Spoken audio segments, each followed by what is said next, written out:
inflammatory bowel disease. It's a combination of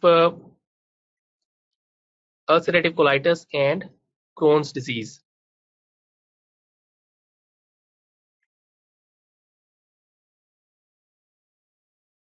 Okay, ulcerative colitis is the most common inflammatory bowel disease. It's chronic, relapsing, and ulcero-inflammatory disease of undetermined etiology. Ulcers are limited to mucosa and submucosa.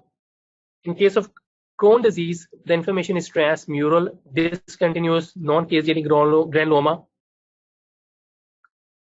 Let's look at these differences, and we will learn about inflammatory bowel disease at the same time.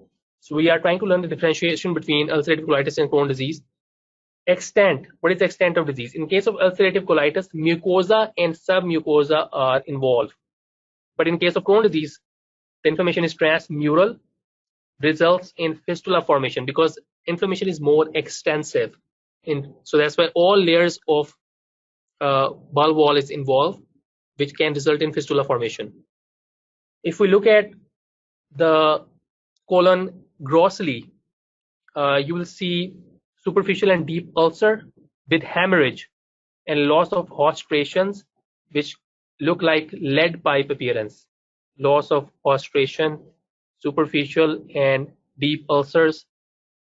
But in case of Crohn's disease, there will be thickening of bowel wall, which can cause obstruction. There will be skip lesion. So some area are involved, other area are not involved.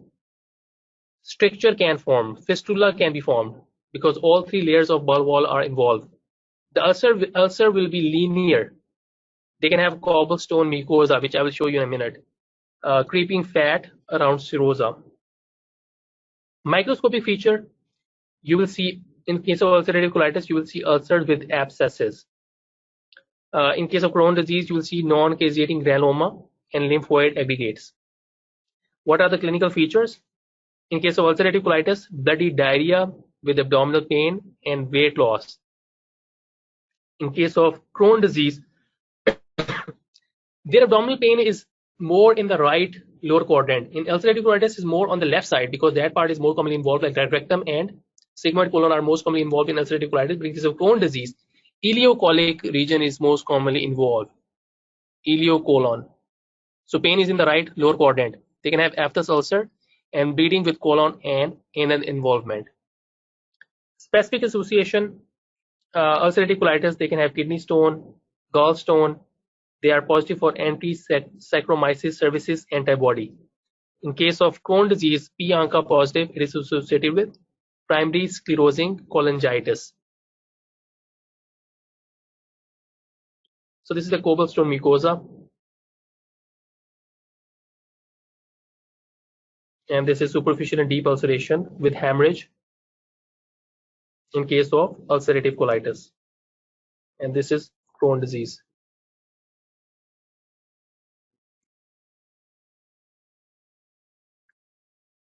Again, cobblestone mucosa on colonoscopy.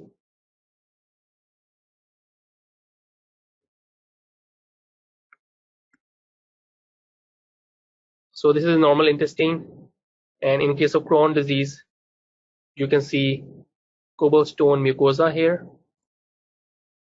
and this is creeping fat around the bowel wall.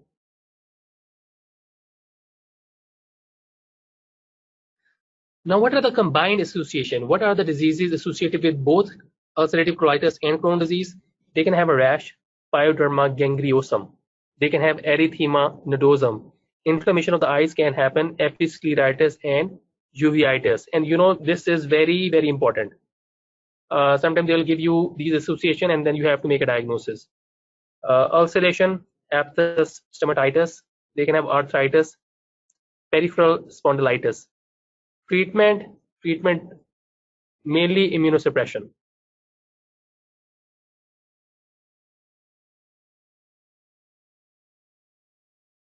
So just remember, in terms of association, think about skin, pyoderma gangrenosum, erythema nodosum, number one.